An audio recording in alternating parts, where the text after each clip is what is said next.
नमस्कार, अभी आप देख रहे हो राजस्थान धड़कन न्यूज। राजस्थान धड़कन न्यूज के साथ मैं दयाल सिंह। मैं भी मौजूद हूँ नंगली सलेती सिंह में। नंगली सलेती सिंह में आज जो भारतीय जनता पार्टी से जो उम्मीदवार है इंजीनियर धर्मपाल गुर्जर, वो नंगली सलेती सिंह के राजस्व गांव कृष्ण नगर में मौजूद रहे। उन्होंने एक जनसभा को संबोधित किया जिसमें जन सैलाब भी के बारे में मैं अपने मुंह से बताऊं तो वो ज्यादा अच्छी बात नहीं है। इसलिए मैं निवेदन करना चाहता हूं, आपको बदलना और उस उमेश को साफ करना भविष्य में मेरा खुद का काम। 20-20 साल को अच्छो होना है, वो टोर के साथ मत कर लियो। मैं तो मजबूत आदमी जो लिए जिंदो हूँ, और कोई कमजोर कालजा के साथ कर लेता तो पुण्यतिथि बन जाती 15वीं अब तक। मैं तो उस आदमी का खून हूँ जिसने कभी संघर्ष से मुंह नहीं मोड़ा। उस परिस्थिति में जब दुनिया देखती थी कि साधन नहीं था, कोई संपन्न नहीं थे, गाड़ियों तो कहीं दूर दूर तक देखने के लिए नहीं मिलती थी, उस वक्त मैं कल्पना करता हूँ आज मेरी 53 साल की उम्र में कि 60-65 साल पहले जब चोरी डकैती और अन्याय चरम से बाहर है, पैदल चल के ऊंट पे चल के लोगों को जगाना, बिना पढ़े लिखे लोगों को जगाना। लेकिन मैं निवेदन करना चाहता हूँ, उन बातों में ज्यादा नहीं जाऊंगा। मैं तो आग्रह ये करना चाहता हूँ, आप लोगों ने जो मान सम्मान दिया और इस बार आप लोगों ने साथ दिया है, मैं इस मंच के माध्यम से, और राजनीति में कई मंदिर के सामने खड़े होकर कोई झूठ बोलता है तो उसका परिणाम आखिरी में उसको भुगतना पड़ता है। हो सकता है वो थोड़े बहुत समय के लिए राजी भले ही हो ले, उसके अच्छे दिन भले ही आ जाए, लेकिन अंत में एक बार उसको पछताना पड़ता है। मैं इस शिव प्रांगण में एक बात कहना चाहता हूँ, जिस उम्मीद से आप लोग राजनीति में कांग्रेस छोड़ के भारतीय जनता पार्टी में आ रहे हो, मेरा सहयोग और समर्थन करने के लिए आ रहे हो, उस उम्मीद को समय के साथ अगर मैं दुगना करके सिद्ध नहीं कर दूं तो दोबारा आपको परेशान नहीं करूंगा। आपको कई बार नई जगह जाता है आदमी तो उसको शंका रहती है कि जो मान सम्मान मुझे पहले मिलता था वो मान सम्मान मुझे मिलेगा या नहीं। मैं एक बात निवेदन और कर दूं, जो पहले से मेरे साथ जुड़े हुए हैं 15 वर्ष से, चाहे कोई 10 वर्ष से, उनके मान सम्मान को भी रक्षा करना मेरा काम है। और जो नए मेरे सहयोगी के रूप में आ रहे हैं वो भी अपने दिल में आश्वस्त हो जाएं, खुले मन से आए, खुले दिल से आए, मन में शंका रख के मत आना, क्योंकि मन में शंका जब होती है तो काम आधा हो जाता है। इसलिए आग्रह ये है आप लोगों से, खुले दिल से और खुले मन से आओगे तो इस बार कहना तो जल्दबाजी होगा, लेकिन मेरी पार्टी ने मेरा सर्वे करवाया है खेतड़ी से, और उस सर्वे में पार्टी ने टिकट देने के बाद ये कहा है अगर तेरी मेहनत से अगर कोई कमी हो जाए तो बात अलग है, वरना सर्वे में राजस्थान में जो 10 बड़ी जीत होंगी उसमें खेतड़ी का नाम है सबसे बड़ी जीत होने वाली। और उसमें पार्टी का विश्वास को मजबूत करना और पार्टी के विश्वास पे खरे उतरना आप सब लोगों का काम है। और एमएलए साहब कह रहे थे आप लोग भी जुड़े हो, हमारे पास भी पहले 56,000 वोट थे भाई, 56,000 वोट मेरे को पिछली बार मिले, 57,000 डॉक्टर साहब को मिले, वैसे ही 1,13,000 वोट बनते हैं।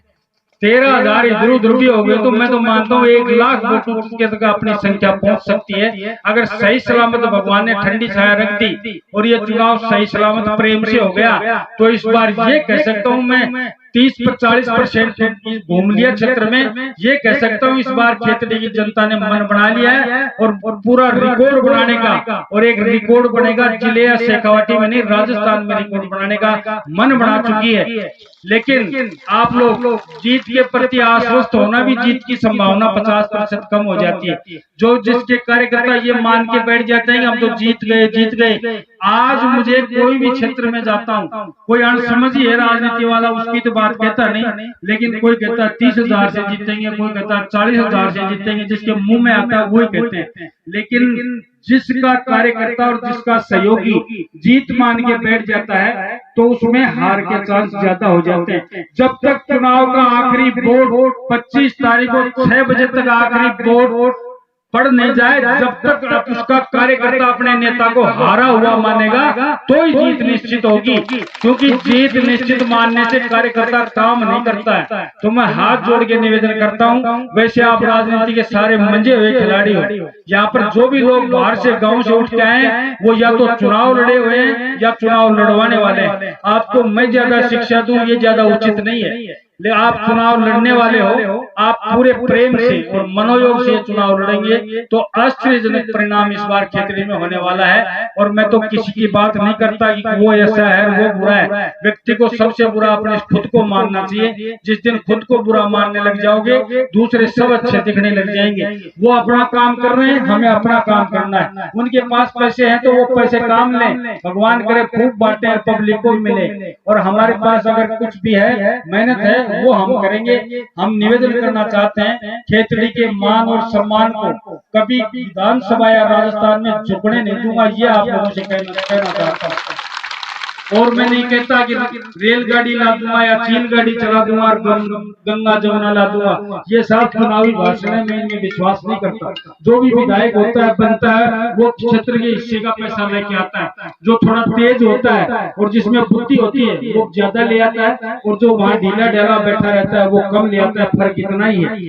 सरकार का पैसे आने वाला है और आप तो बुद्धिजीवी वर्ग हो, सारे बुद्धिजीवी वर्ग हो। जब प्रदेश में सरकार और देश में सरकार एक जैसी होती है तो डबल विकास होता है। इस बार क्या हुआ, पिछली बार दिल्ली में सरकार मोदी जी की और राजस्थान में कांग्रेस की, वहाँ पे उल्टी सरकार होती है तो विकास की गति आधी हो जाती है। और ये बात भी कहता हूँ आपको दावे के साथ कि 2024 में इस देश का प्रधानमंत्री नरेंद्र मोदी बनेगा, उसको कोई रोक नहीं सकता दुनिया की ताकत। और राजस्थान में सरकार बीजेपी की होगी, दोनों मिलकर डबल इंजन की सरकार होगी तो डबल रफ्तार से काम होगा। आप लोगों को ये विश्वास दिला सकता हूँ। और उसके अंदर दोनों सरकारें हों और आपका विधायक भी यहाँ पे भारतीय जनता पार्टी का हो तो 3 गुना काम होने की संभावना है। विकास के कार्य में 4 चांद लगेंगे, ये मैं आपको विश्वास दिला सकता हूँ। फिलहाल मेरे पे विश्वास करने के अलावा आपके पास या मेरे पास कोई इलाज नहीं है। विश्वास करो, आपके विश्वास पर खरा उतरना मेरा काम है। विश्वास पे खरा नहीं उतरूं तो ये कोई 99 साल की लीज नहीं है, 5 साल में दोबारा आ जाएंगे। आपको बैठाने का भी अधिकार है और आपको हटाने का भी अधिकार है। इसलिए आपसे आग्रह करता हूँ पुनः एक बार मैं पूरे परिवार